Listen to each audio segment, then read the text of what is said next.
آپ کو پتہ ہے صحیح بخاری میں موجود ہے، عروہ ابن زبیر حضرت ابو بکر کا نواسہ کہتا ہے کہ میں نے عبداللہ بن عمر بن عاص سے پوچھا کہ نبی علیہ السلام پہ جو کافروں نے مصیبتیں ڈھائی تھی ان میں سے کوئی مشکل وقت ہمیں بتائیں۔ احد کا وقت تو سب کو پتہ ہے، تو انہوں نے کہا مجھے وہ وقت یاد ہے کہ مکے کا دور تھا، تو عقبہ ابن ابی معیط جس نے ایک دفعہ نبی علیہ السلام کے، صحیح بخاری مسلم میں آتا ہے کہ کندھے پہ اوجڑی لا کے اونٹ کی رکھتی تھی، پھر سیدہ فاطمہ آئی انہوں نے ہٹائی، اس نے نبی علیہ السلام کے گردن میں ایک دفعہ چادر ڈالی، صحیح بخاری میں آتا ہے، اور اتنی زور سے کھینچی، گلا دبایا، قریب تھا کہ آپ کی مبارک آنکھیں باہر نکلا، تو اتنے میں سیدنا ابو بکر صدیق وہاں آئے اور انہوں نے اس کو مار کے ہٹایا، اور قرآن کی وہ آیت پڑھی، کیا تم ایک شخص کو صرف اس لیے مار دینا چاہتے ہو کہ وہ کہتا ہے کہ میرا رب اللہ ہے؟ اور پھر اس کے بعد جو حضرت بکر کی پٹائی ہوئی وہ الگ چیز ہے، لیکن وہ اس لیول کے اوپر اپنی جان نثار کرنے کے لیے تیار ہو جاتے تھے۔ غزوہ احد کے موقع پر صحیح بخاری میں آتا ہے کہ 12 بندے صرف نبی صلی اللہ علیہ وسلم کے ساتھ رہ گئے تھے 700 میں سے، اور ان 12 میں حضرت ابو بکر بھی شامل تھے، حضرت علی بھی تھے، حضرت عمر بھی تھے۔ اس وقت بھی کمٹمنٹ آپ دیکھ لیں، پیچھے نہیں بالکل ہٹے، ہر موقع پہ جہاں پہ قربانی کا موقع آیا پوری کمٹمنٹ کے ساتھ نبی صلی اللہ علیہ وآلہ وسلم کا ساتھ۔ حضرت عمر بن عاص کہتے ہیں بخاری اور مسلم دونوں میں، نبی علیہ السلام نے مجھے ایک لشکر روانہ کیا تو اس لشکر کا امیر بنایا، تو مجھے یہ زوم ہوا کہ میں حضور کا بڑا لاڈلا ہوں، تو میں نے کہا یا رسول اللہ صلی اللہ علیہ وسلم آپ کو لوگوں میں سب سے بڑھ کے محبوب کون ہے؟ تو فرمایا عائشہ سلام اللہ علیہ۔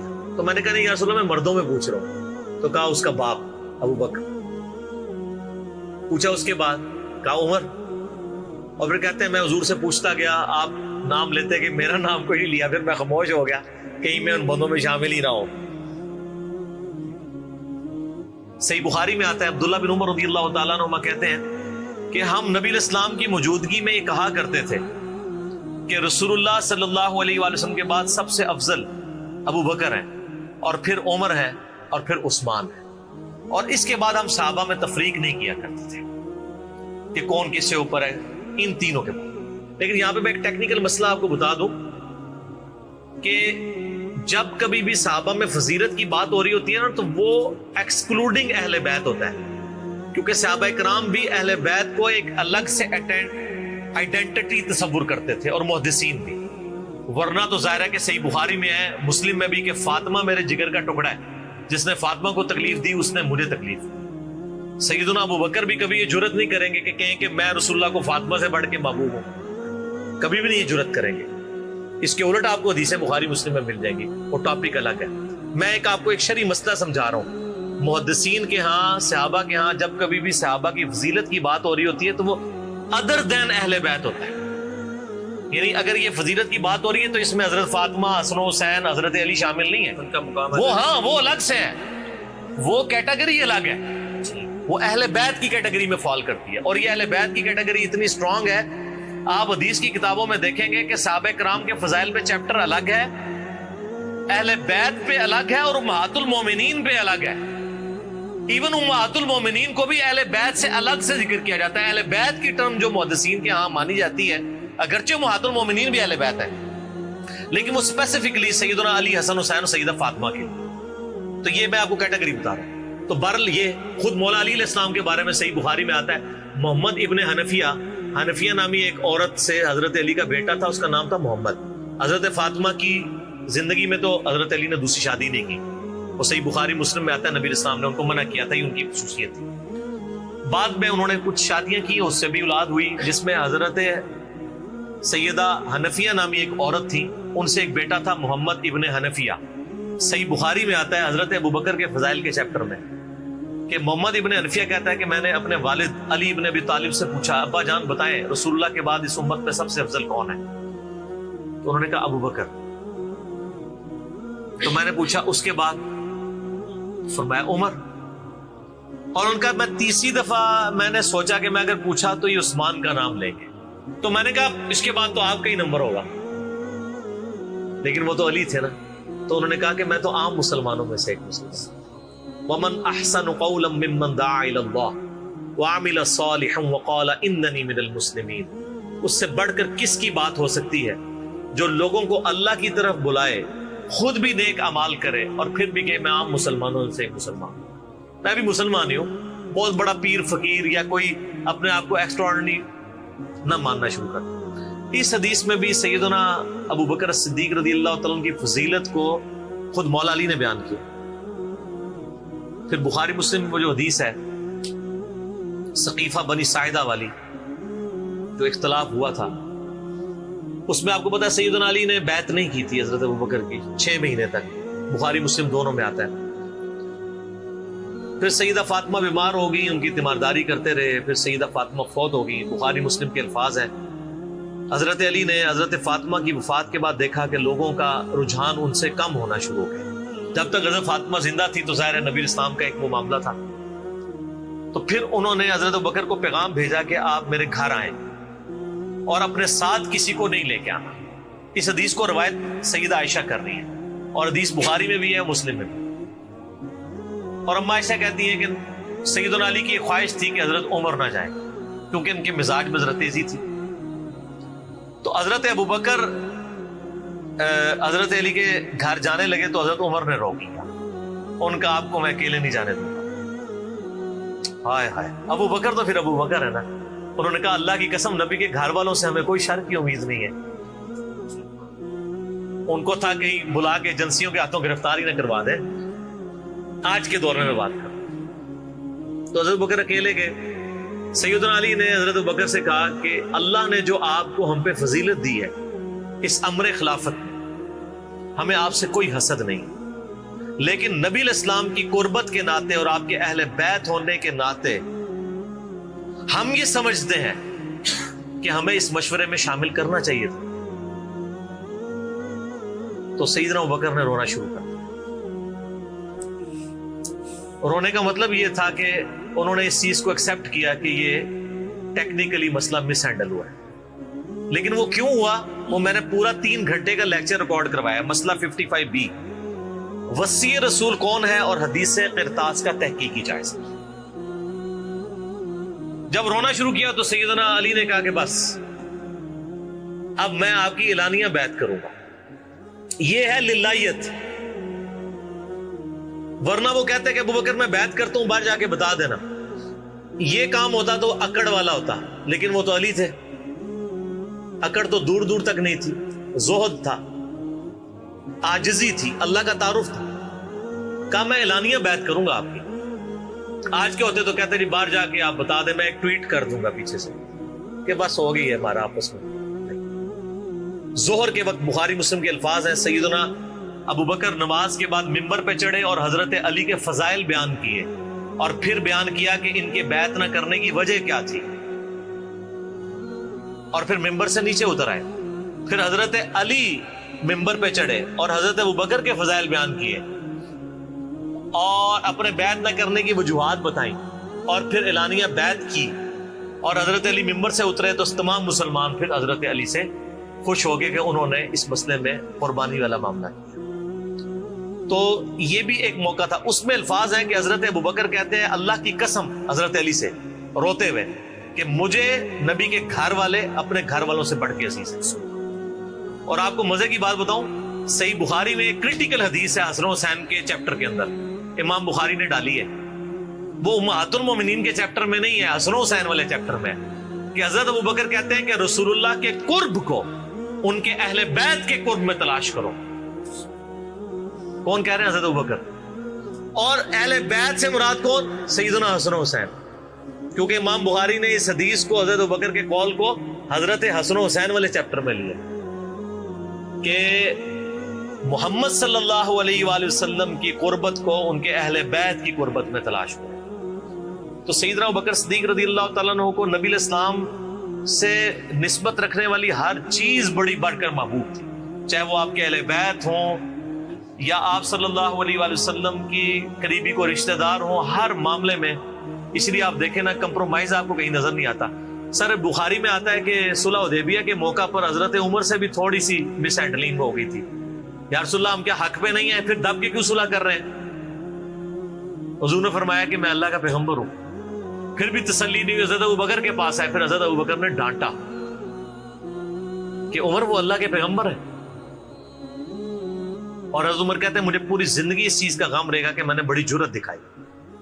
الٹیمیٹلی ثابت ہوا کہ صلح حدیبیہ والا جو معاملہ تھا وہ مسلمانوں کے حق میں شامل ہوا، لیکن حضرت ابوبکر کا آپ ایمان کا لیول دیکھیں کہ وہ سرکمسٹانسز پہ نہیں جاتے تھے، وہ کہتے تھے اللہ کے پیغمبر نے فیصلہ کیا الٹیمیٹلی اسی میں خیر ہو۔ ان کا ایمان اس لیول کا تھا کہ وہ عقلی دلائل کو بعد میں رکھتے تھے، اور وہاں پہ بھی آپ کو نظر آیا اور انہوں نے حضرت عمر کو کہا کہ عمر وہ اللہ کے پیغمبر ہیں، جو فیصلہ کر رہے ہیں وہ ٹھیک ہے۔ اسی لیے ہر مسئلے میں آپ کو احتیاط کا پہلو نظر آتا ہے۔ پھر بخاری میں آتا ہے جب مرتدین زکات تھے، حضرت عمر جیسے لوگ بھی کہہ رہے تھے اتنے مازوں پہ آپ جنگ نہ کھولیں، پہلے کچھ قبائل مرتد ہو گئے ہیں، رومن امپائر چڑھی دوڑی ہے، پرشین امپائر کے ساتھ ہم نے سارے معاملات شروع کیے ہوئے ہیں، اتنے مازوں پہ ہم کیسے لڑیں گے؟ تو سیدنا ابوبکر نے کیا کہا تھا؟ اللہ کی قسم کو رسول اللہ کے زمانے میں جانور دیتا تھا اور اس کے ساتھ ایک رسی بھی دیتا تھا، اور اب نہیں دے گا نا میں اس کے خلاف بھی قتال کروں گا، اکیلا مجھے کرنا پڑے۔ جس طرح نماز اللہ کا حق ہے، اسی طریقے سے زکات بھی اللہ کا حق ہے۔ جو نماز اور زکات میں فرق کرے گا میں اس کے خلاف قتال کروں گا۔ وہ ریٹ آف دی گورنمنٹ کو چیلنج کر رہا ہے۔ حضرت عمر کے الفاظ ہیں بخاری میں کہ اللہ تعالیٰ نے ابوبکر کا سینہ کھول دیا تھا اس مسئلے میں، اور ابوبکر کی باتیں سن کے ہمارا سینہ بھی کھل گیا، حالانکہ پورے صحابہ ایک طرف کھڑے تھے، ابوبکر ایک طرف کھڑے ہوئے تھے۔ ان کی جو نبی علیہ السلام سے کمٹمنٹ تھی نا وہ ان کو ہٹنے نہیں دیتی تھی۔ صحیح بخاری میں آتا ہے، آپ کو پتہ ہے لشکر اسامہ کے اوپر بڑے بڑے صحابہ نے اعتراض کیا کہ یہ اسامہ تو کل کا بچہ ہے 15-16 سال کا، اتنے سینئر صحابہ اس کے انڈر لگا دیے ہیں۔ نبی علیہ السلام نے وفات کی وصیت کی تھی کہ لشکر اسامہ بھیجنا ہے، اور رومن امپائر کیونکہ انہی کے باپ شہید ہوئے تھے نا، زید ابن حارثہ غزوہ موتا کے اندر۔ اب جب وفات نبی علیہ السلام کی وفات ہوئی تو پھر لوگوں کو آ کے لوگ مشورے دے رہے ہیں حضرت ابوبکر کو کہ اب تو آپ نے ڈیسیژن کرنا ہے تو اسامہ کو چینج کر دیں۔ ہائے ہائے، انہوں نے کہا میں اسامہ کو جس کو نبی علیہ السلام نے امیر مقرر کیا میں اس کو چینج کروں؟ یہ ہو بھی نہیں سکتا۔ یہ ان کی کمٹمنٹ کا لیول تھا۔ تراویح کی جماعت نہیں شروع کرائی، سر کمٹمنٹ کا لیول دیکھیں۔ وہ نبی علیہ السلام نے نہیں کرائی، میں نے بھی نہیں کرانی۔ حضرت عمر نے بھی 3 سال نہیں کی، بعد میں کروائی، لیکن اس میں ساتھ ہی انہوں نے، صحیح بخاری میں موجود ہے کہ اس سے افضل یہ ہے کہ جو رات کے آخری پہر میں اٹھ کے کوئی گھر میں نماز پڑھ لے، یہ صرف جواز کیا تک۔ لیکن حضرت ابوبکر کی اطاعت کا لیول آپ دیکھیں، انہوں نے تراویح کی جماعت بھی نہیں شروع کروائی کہ نبی علیہ السلام نے نہیں کروائی، میں کیوں کرواؤں؟ بخاری میں الفاظ ہیں، اما عائشہ کہتی ہیں نبی علیہ السلام نے جب وہ ڈانٹ دیا تھا نا اور کہا تھا گھروں میں نماز پڑھو، تو معاملہ اسی طرح ہی رہا۔ پھر حضرت ابوبکر نے بھی پوری زندگی کسی کو تراویح پہ نہیں ابھارا، سب لوگ اپنی اپنی پڑھتے تھے۔ حضرت عمر کے بھی 3 سال گزرے۔ میں آپ کو یہ بتانا چاہ رہا ہوں کہ حضرت ابوبکر کسی معاملے میں رسول اللہ صلی اللہ علیہ وسلم کو کراس نہیں کرتے تھے۔ میری اپنی زندگی کا نچوڑ ہے، آپ اختلاف بھی کر سکتے ہیں۔ میں نے علمی دلائل کے ساتھ یہ چیز لرن کی ہے کہ خلفائے راشدین میں 2 بندے ایسے ہیں جنہوں نے کسی جگہ ایک رتی برابر بھی رسول اللہ صلی اللہ علیہ وسلم سے ہٹنے کی کوشش نہیں کی ہے۔ ایک حضرت ابوبکر اور دوسرے حضرت علی۔ حضرت عمر اور عثمان کی زندگی میں آپ کو کئی واقعات ایسے ملیں گے کہ انہوں نے اجتہاداً کچھ ایسے کام کیے ہیں جو بعد میں ان کو ریورس کرنے پڑے ہیں، انہوں نے اپنے اجتہاد سے کیے، ان کا معاملہ اللہ کے سپرد۔ لیکن حضرت ابوبکر اور حضرت علی جو تھے، یہ 2 پرسنالٹیز ایسی تھیں کہ ان میں جو سنت کو فالو کرنے کی کمٹمنٹ تھی نا، وہ ایسی تھی کہ وہ اپنی عقل کو دوسرے نمبر پہ رکھتے تھے۔ ابو داؤد میں حدیث نہیں، حضرت علی کہتے ہیں اگر عقل پہ جانا ہوتا نا تو میں پاؤں کے نیچے کا مسا رکھتا موزوں پہ، کیونکہ وہ گندا تو وہ ہوتا ہے ایسا، لیکن سنت کہتی ہے اوپر، کہتا اوپر پہ حجت متو۔ ایون صحیح بخاری میں آتا ہے جب قرآن جمع کرنے کی باری آئی تو کس نے مخالفت کی؟ حضرت ابوبکر نے۔ میں وہ کام کیوں کروں جو رسول اللہ نے نہیں کیا؟ پھر صحابہ سے ڈیبیٹ ہوئی، الٹیمیٹلی حضرت ابوبکر صدیق قائل ہوئے۔ ان کا پہلا جواب ہمیشہ ہوتا تھا نا، نبی نے نہیں کیا، نہیں کرنا۔ اب میرے ساتھ بحث کرو، قائل ہوں گا اور دیکھوں گا کیا رسول اللہ کی منشا اس میں شامل تھی تو میں ایگری کروں گا، ادروائز نہیں۔ اسی وجہ سے حجت تمتع پہ بھی پابندی نہیں لگائی، حضرت عمر نے لگائی، بعد میں ریورس کرنی پڑی، حضرت عثمان نے بھی لگائی، پھر ریورس کرنی پڑی، صحیح بخاری میں آتا ہے حضرت علی نے مخالفت کی۔ لیکن حضرت بکر کی زندگی میں آپ کو سنت کے ساتھ کمٹمنٹ کا یہ لیول ملے گا، کبھی ان کو کوئی ڈیسیژن ریورس نہیں کرنا پڑا۔ ان کی نبی علیہ السلام کے ساتھ جو عقیدت تھی نا، اور ہر معاملے میں، حتیٰ کہ صحیح بخاری اور مسلم میں آتا ہے، اور نبی علیہ السلام کا کیا ریگارڈ ہے، بخاری مسلم دونوں میں آتا ہے کہ نبی صلی اللہ علیہ وآلہ وسلم نے یعنی بیماری کے دن تھے آپ کے، آپ نے فرمایا کہ ابو بکر کو میری جگہ نماز پڑھائے. تو حضرت عائشہ کہتی ہیں کہ میں نے کہا یا رسول اللہ علیہ وسلم میرے باپ جو ہے رقیق القلب ہیں، آپ کی جگہ مصلی پہ کھڑے ہوں گے نا تو وہ برداشت نہیں کر سکیں گے کہ یہ دن بھی دیکھنا پڑا کہ اللہ کے نبی مصلی پہ نہیں آئے اور میں ان کی جگہ کھڑا ہوں، تو نماز نہیں پڑھا پائیں گے. تو آپ فرمایا لا، ابو بکر کو کہو کہ نماز پڑھائیں. پھر انہوں نے ریکویسٹ کی، نبی علیہ السلام اتنے غصے میں آئے. بخاری اور مسلم کے الفاظ ہیں، آپ نے فرمایا تم تو یوسف والیاں ہو. ہوئے ہوئے ہوئے، یوسف کو کس نے تنگ کیا تھا؟ زلیخا اور باقی عورتوں نے. کتنی نٹوریس مثال تھی اگر آپ کمپیئر کرنا شروع کریں. بالکل 100% بٹھائیں تو حضرت یوسف کو تنگ کیا نا، اپنی طرف مائل کرنا چاہتی تھی.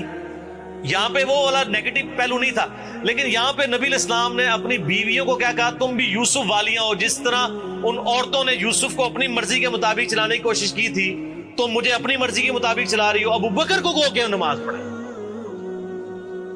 اتنی کمٹمنٹ. پھر انہوں نے نماز پڑھائی.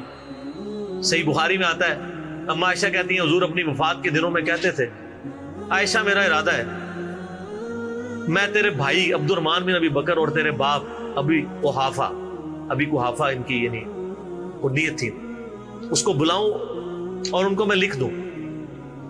مجھے خطرہ ہے کہ میرے بعد کوئی ڈیمانڈ کرے گا، لیکن اللہ اور میری امت ابو بکر کے علاوہ کسی کے لیے راضی نہیں ہوگی. یہ تو بعد میں پتہ چلا نبی علیہ السلام اشارتاً کیا بات کر رہے تھے؟ امر خلافت. اس حدیث کے تحت میں نے 55B مسئلے میں بتایا کہ نبی علیہ السلام اگر اپنی زندگی میں کسی کو خلیفہ نامزد کرتے تو حضرت ابو بکر کو کر کے جاتے، کیونکہ نبی علیہ السلام بادشاہ نہیں تھے، اللہ کے پیغمبر تھے. آپ اپنے خاندان میں کبھی بھی یہ معاملہ نہیں کر سکتے تھے، اور یہ بات صحابہ کرام کو پتہ تھی. لیکن جب اللہ نے آپ کو گارنٹی دی کہ اللہ اور میری امت ابو بکر کے علاوہ کسی پہ راضی نہیں ہوگی، تو پھر نبی علیہ السلام نے اس مسئلے کو ان اٹینڈڈ چھوڑ دیا. بخاری میں ہی آتا ہے، ایک عورت حضور کے پاس آئی اور کہا یا رسول اللہ آپ فوت ہو جائیں اور میں اس کے بعد آؤں اور آپ کو نہ پاؤں، تو فرمایا ابو بکر سے مل لینا میرے بعد. تو اشارے تو کافی آپ نے چھوڑے ہوئے تھے اس حوالے سے. صحیح بخاری مسلم میں حدیث ہے، نبی علیہ السلام ایک باغ میں بیٹھے تھے، ابو موسیٰ اشعری کہتے ہیں دروازے پہ دستک ہوئی، آپ نے فرمایا جو کوئی بھی ہے اسے جنت کی بشارت دے دو. کہا دروازہ کھولا سیدنا ابو بکر. میں نے کہا رسول اللہ صلی اللہ علیہ وسلم نے جنت کی بشارت دی. تو انہوں نے کہا کہ تکبیر بلند کی اور اللہ کا شکر ادا کیا، اللہ اکبر کبیرہ والحمدللہ کثیرہ. نبی علیہ السلام کنویں کی منڈیر پہ بیٹھے ہوئے تھے، آپ نے ابو بکر کو اپنی دائیں جانب بٹھا لیا ٹانگیں لٹکا کے. وہ جو پرانے زمانے میں بڑے کنویں ہوتے تھے نا، وہ چھوٹی سی دیوار باہر نکلی ہوئی ہوتی. پھر تھوڑی دیر بعد دستک ہوئی، آپ فرمایا اب بھی جو آتا ہے جنت کی بشارت دے دو. دروازہ کھولا سیدنا عمر، ان کو بشارت دی. انہوں نے بھی پھر اللہ کی حمد اور تکبیر بلند کی. پھر تیسری دفعہ دستک ہوئی، فرمایا اب جو کوئی ہے اسے جنت کی بشارت دو، لیکن ان مصیبتوں اور پریشانیوں کے ساتھ جو اسے آئیں گی. دروازہ کھولا تو سیدنا عثمان تھے. انہوں نے اللہ کی حمد بیان کی اور کہا میں اللہ کی پناہ میں آتا ہوں ان فتنوں سے اور پریشانیوں سے جسے مجھے اس کا سامنا کرنا. حضرت عمر کو حضور نے بائیں جانب بٹھا لیا. اب دائیں اور بائیں جگہ ختم ہو گئی تھی، تو حضرت عثمان سامنے آ کے بیٹھ گئے. راوی کہتے ہیں کہ میں نے اس سے یہ رزلٹ نکالا ہے کہ ابو بکر و عمر رسول اللہ کے ساتھ دفن ہوں گے اور حضرت عثمان کی قبر رسول اللہ کے سامنے بنے. سر آج بھی میں حضرت عثمان غنی کی قبر مبارک پہ کئی دفعہ حاضر ہوا ہوں، ایگزیکٹ روضہ شریف کی سیدھ میں قدموں کی جانب، اور ابو بکر عمر ساتھ ہیں.